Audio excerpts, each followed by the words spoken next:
Hello friends, मेरा नाम है विक्की सहरावत और अभी फ़िलहाल 3 दिन का ऑल इंडिया कॉन्फ्रेंस चल रही है जिसमें डायरेक्टर जनरल्स ऑफ पुलिस और जो इंस्पेक्टर जनरल्स ऑफ पुलिस हैं वो पार्टिसिपेट कर रहे हैं। जितने भी डीजीपीज और जितने भी आईजीपीज हैं वो इस जो ऑल इंडिया कॉन्फ्रेंस है उसका हिस्सा है और ये हो रही है जो नेशनल एग्रीकल्चरल साइंस कॉम्प्लेक्स है वहाँ पर, जो कि पूसा में है। और जो हमारे union home minister Amit Shah है उन्होंने ये बताया है कि जितने भी टेरर इंसिडेंट्स, डेथ्स और जो भी टेररिस्ट डोमिनेटेड एरियाज हैं जम्मू एंड कश्मीर में वो बहुत ही कम हो चुके हैं पहले के मुकाबले में। और जो ये यूनियन टेरिटरी है हमारे जम्मू एंड कश्मीर, ये किसकी तरफ जा रहा है? पीस एंड स्टेबिलिटी की तरफ ये जा रहा है। जो ऑफिशियल्स ने ये भी बताया है कि जो हमारे प्राइम मिनिस्टर हैं वो भी इस कॉन्फ्रेंस को अटेंड करेंगे जिसमें डीजीज और आईजीज पार्टिसिपेट कर रहे हैं और वो जितने भी मेजर सेशंस होंगे वहाँ पे भी वो बैठेंगे। तो जो हमारे यूनियन होम मिनिस्टर हैं उन्होंने जो जम्मू एंड कश्मीर पुलिस है, पैरामिलिट्री है और इंटेलिजेंस एजेंसीज हैं उनकी बहुत ही तारीफ की है इस कॉन्फ्रेंस में। और उन्होंने ये भी बताया कि जो उनके एफर्ट्स थे उनकी वजह से ही हमें जो आज रिजल्ट है वो मिल पा रहा है। उन्होंने ये भी बताया है कि पहले के कंपैरिजन में जो टूरिस्ट हैं जम्मू एंड कश्मीर में वो भी बढ़े हैं। और पहले क्या होता था, जो जम्मू एंड कश्मीर के जो बच्चे थे उनको अपना घर छोड़ के बाहर पढ़ने के लिए जाना पड़ता था बाकी दूसरी स्टेट्स में। पर अब फिलहाल क्या हो रहा है, जो बाकी स्टेट्स के लोग हैं या जो बच्चे हैं अब वो आ रहे हैं जम्मू एंड कश्मीर में पढ़ने के लिए। तो इससे ये पता चलता है कि जो लोगों का ट्रस्ट है वो इनहेंस हुआ है over the period of time. और जो हमारी कंट्री है उसमें ये संदेश गया है कि जो जम्मू एंड कश्मीर है वो अब पहले से ज़्यादा पीसफुल और स्टेबल है। और एक एग्जांपल और उन्होंने ये दिया कि जो इन्वेस्टमेंट है जो लास्ट 4 सालों में आई है वो अगर कंपैरिजन करें पिछले 70 सालों से तो वो उससे ज़्यादा की इन्वेस्टमेंट आई है अभी फ़िलहाल। और जो ये मीटिंग ऑर्गेनाइज की गई है ये हाइब्रिड मोड में की गई है। इसका ये मतलब है कि जो ऑफिसर्स हैं वो पार्टिसिपेट कर रहे हैं फिजिकली एंड वर्चुअली।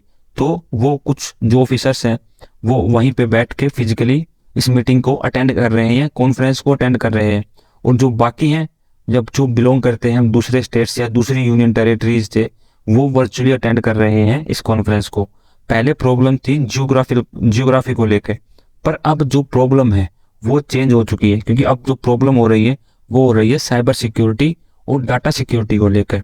क्योंकि पहले के कंपैरिजन में अब साइबर अटैक्स, फाइनेंशियल फ्रॉड्स, जो डिजिटल गैजेट्स और जो टेक्नोलॉजीज का अब यूज होने लगा है क्राइम्स को कंडक्ट करने में, वो चीज़ें पहले के मुकाबले में अब ज़्यादा बढ़ चुकी हैं।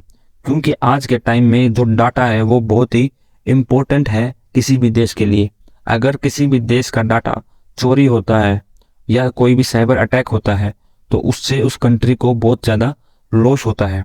और उन्होंने अब क्या बताया, ये बताया है कि जो अब प्रॉब्लम्स है वो मल्टी डायमेंशनल हो चुकी हैं। वो अब एक डायमेंशन या 2 डायमेंशंस में सिमट के नहीं रही है।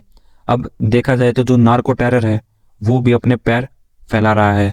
और जो 4th जनरेशन वॉर है वो भी आज के टाइम में क्या हो रही है उसके लिए भी जो देश है वो तैयारियां कर रहे हैं अपने हिसाब से। और जो अगर हम देखें जो हमारा बॉर्डर है वो पाकिस्तान से लगता है, तो पाकिस्तान से जो भी नारकोटिक्स जो ड्रग्स है या सप्लाई की जाती है और इंडिया में बहुत सारे स्टेट्स में अगर हमने देखा है कि या पोर्ट्स में जो ड्रग्स हैं वो पकड़ी गई है। और इस चीज़ से क्या जो यूथ है हमारा उस पर इस चीज़ का गलत असर पड़ रहा है। उन्होंने जो इंटेलिजेंस सिक्योरिटी एजेंसीज हैं उनकी बहुत ही तारीफ की है। और जो उन्होंने ये भी बताया है कि जो इंडिया की सुप्रीमेसी है अब वो जो वर्ल्ड में अब क्या है वो बढ़ने लगी है। अब जो इंडिया है उसको कोई भी कंट्री इग्नोर नहीं कर सकता है क्योंकि अब इंडिया का जो लेवल है पहले के मुकाबले में, जो इंडिया की ग्रोथ है वो पहले के मुकाबले में बहुत ज़्यादा बढ़ चुकी है। अब इंडिया झुकने वाला नहीं है।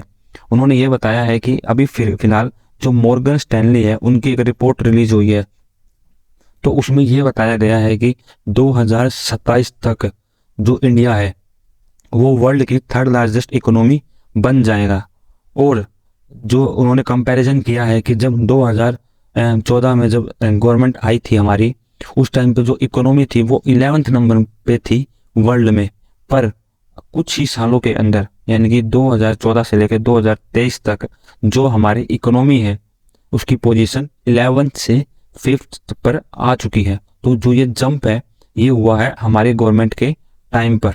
और उन्होंने ये बताया कि जो इंटरनल सिक्योरिटी है अब इंडिया की वो बहुत ही सक्सेसफुल है पीस को मेंटेन रखने के लिए, क्योंकि जो इंडिया है वो हमेशा से ही किसी ना किसी की तरह की इंटरनल सिक्योरिटी प्रॉब्लम से जूझता आया है।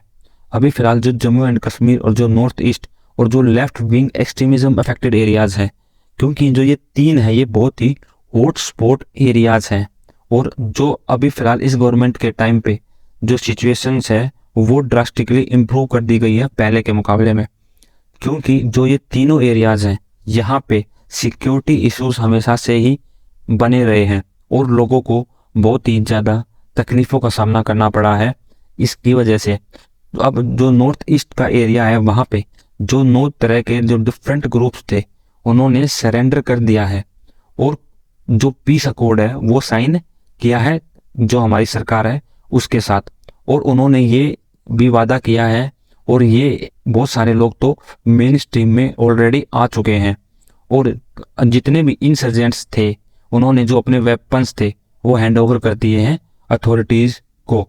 उन्होंने एक ये भी बताया है कि जो इंडिया है, इंडिया में क्या है कि जो बहुत सारे स्टेट्स हैं उनके एक दूसरे के साथ बॉर्डर डिस्प्यूट्स भी चल रहे हैं।